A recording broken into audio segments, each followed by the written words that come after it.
cyclist. I stand before you today with the intention of sharing my concerns. Sino nga naman talaga yung dehado doon? Of course, my father. He chose to forgive the man kahit na siya yung nagrabyado. Actually, I didn't know na pupunta pala yung father ko dito. He doesn't want me to be here because he fears that baka anong mangyari sa akin or to my brothers and sisters or even our family.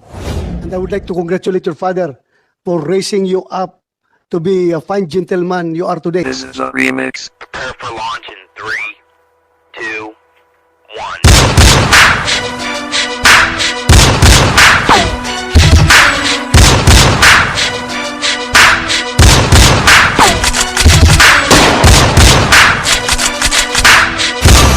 Welcome back mga kabig boss. Please like, share, and subscribe my YouTube channel, ang The Big Boss 101, ang pobreng Shift TV Sibuyanon channel, and ang Rumblumanon Vloggers. Thank you!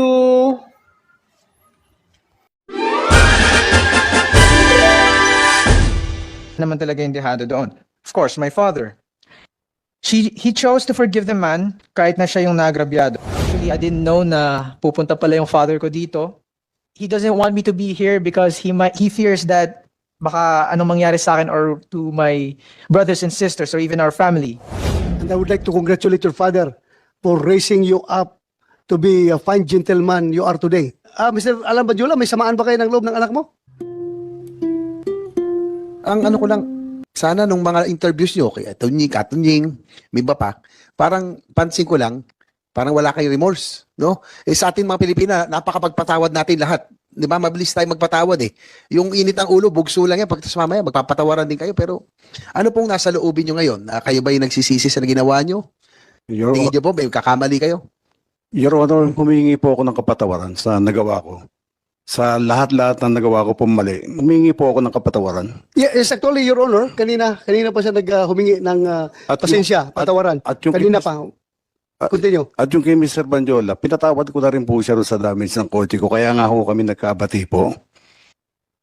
Okay na po sa akin yun. Hindi ko po sinisingil na yun. Wala po kaming ano ni Mr. Banjola. Nagiwalay po kami na maayos. Okay, noted. Thank you. Mr. Earl Banjola, the son, you want to say something? Yes. Yeah, actually, I prepared something here. Sige. Ikaw ay anak ni Alan Banjola. Yeah, opo. Tapos, hindi ka doon nagpaalam na pupunta ka dito. Hindi niya alam. Yeah, it has a story po. Actually, matatakal ko rin po dito. Okay, sige, continue. Please. So, good morning, Senator J.V. Ejercito, Ms. Pia Cayetano, Senator Ronald De La Rosa, Senator Padilla, members of the Senate Committee and fellow citizens. I am the son of the cyclist. I stand before you today with the intention of sharing my concerns and frustrations with the public. My father and mother have been incredibly supportive, both of my siblings and me, from the moment we came into this world. They dedicated themselves tirelessly to provide for our essential needs. My father never fell short in caring for us, and our entire family has worked diligently to ensure we have the quality of life we rightfully deserve. We lead a modest yet content life, cherishing our strong family bond. August 8, 2023, 10 p.m., hindi pa nakakauwi yung father ko. I was worried, and yung lola ko rin. Kasi usually 5 p.m. yung dad ko po nakauwi na sa bayan kasi yun talaga yung time na nakakauwi na siya sa bahay namin. And then she received a phone call from my father saying na nasa police station siya. And then nakauwi na yung dad ko around 2 a.m. And akala ko na natatapos yung lahat. Akala ko okay na. August 27, 2023, nakita ko yung video. Sinagi, binatukan, minura at kinasa ng baril ang tatay ko. As his son, nakakapangahina. I feel mixed emotions. I was disappointed, I was mad, and I was sad. This is one of my fears that I wouldn't be able to be there when he needs help. Naturally, he would feel fearful given that Gonzales used to be a police officer and he's alone in a police station surrounded by people he doesn't even know. And sino nga naman talaga yung dehado doon? Of course, my father. He chose to forgive the man kahit na siya yung nagrabyado. I chose to speak with Attorney Fortune after seeing his post because I wanted him to motivate my father to take legal actions against Gonzales. I would like to express my gratitude to Attorney Fortune for his efforts in assisting my father and affording me this opportunity.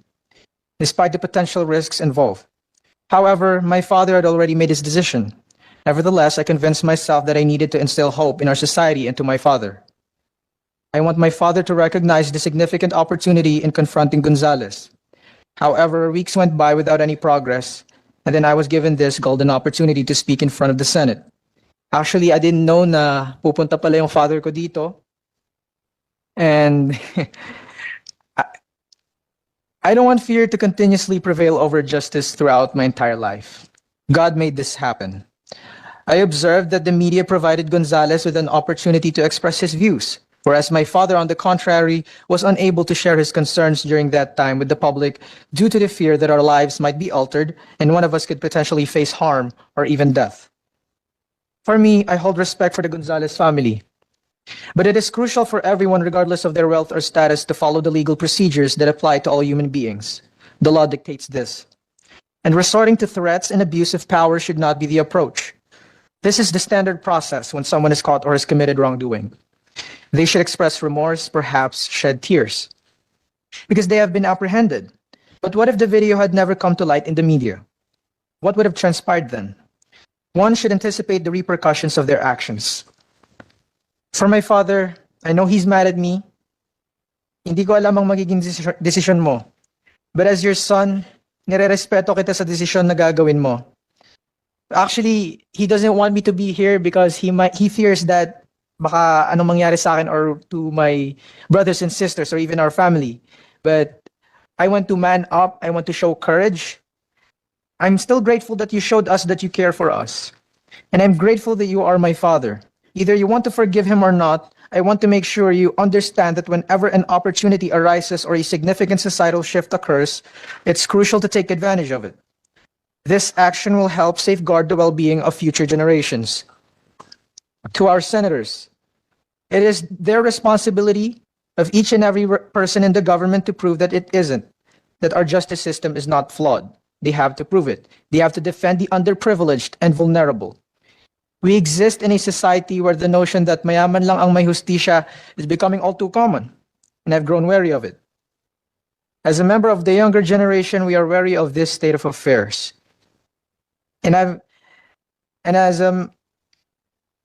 We're tired of witnessing daily news reports detailing the abuse, harassment, killings, injustices, and numerous other injustices suffered by our fellow citizens.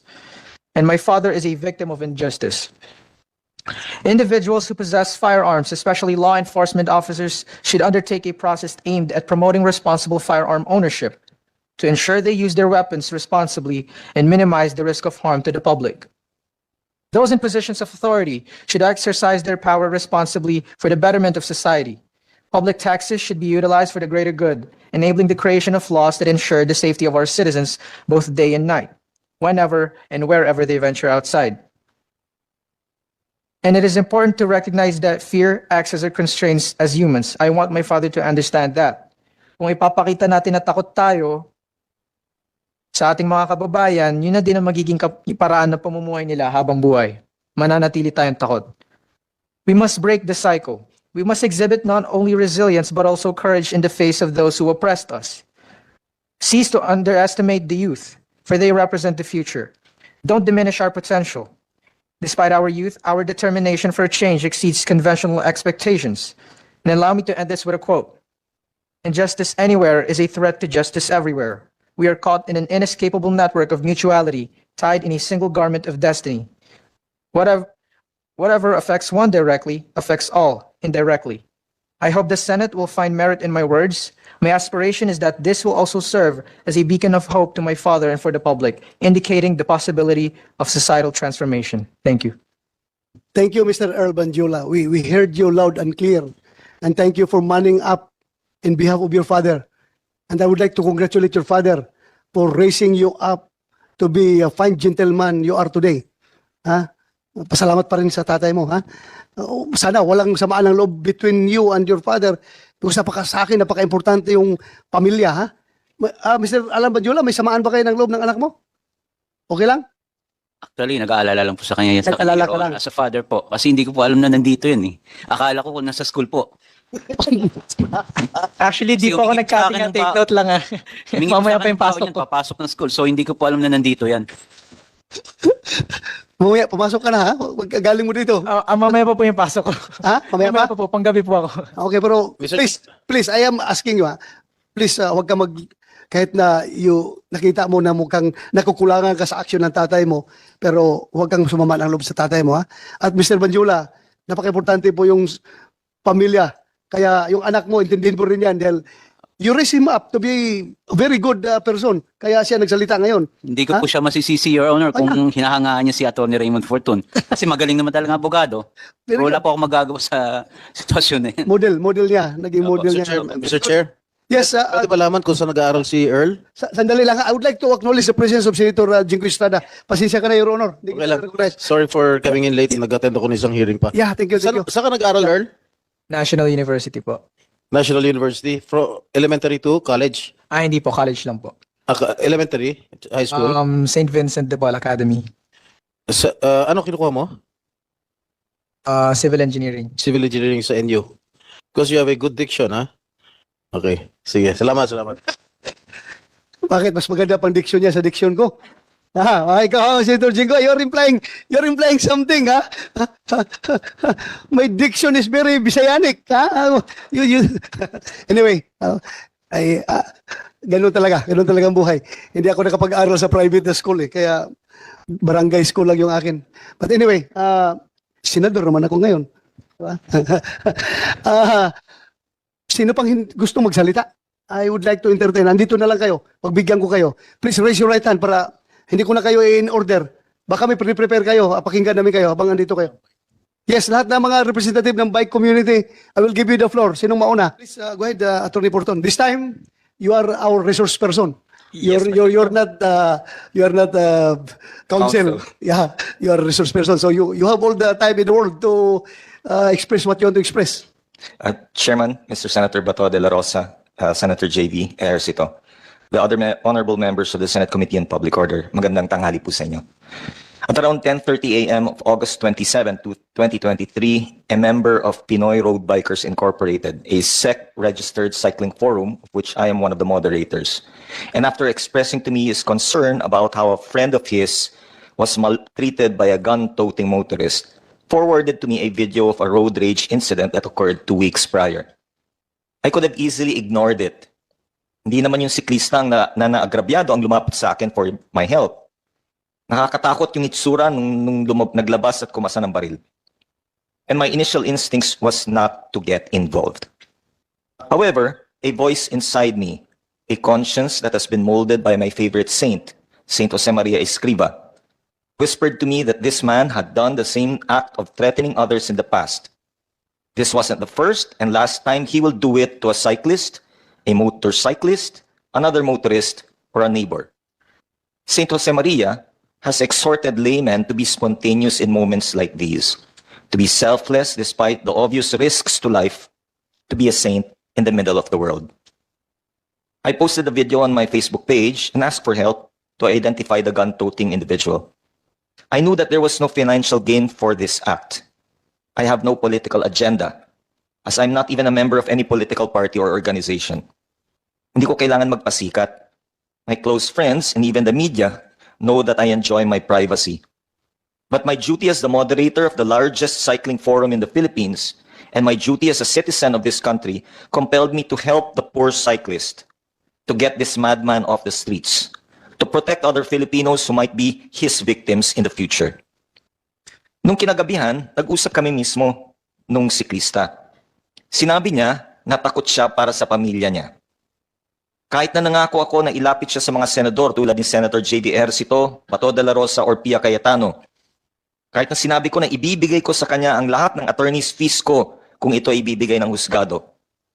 Tinanggihan niya ang aking alok na tulong legal dahil sa tinding takot para sa kapakanan ng kanyang pamilya. Ginamit niya po yung word na riding in tandem. Pwede niya pong aminin yan ngayon.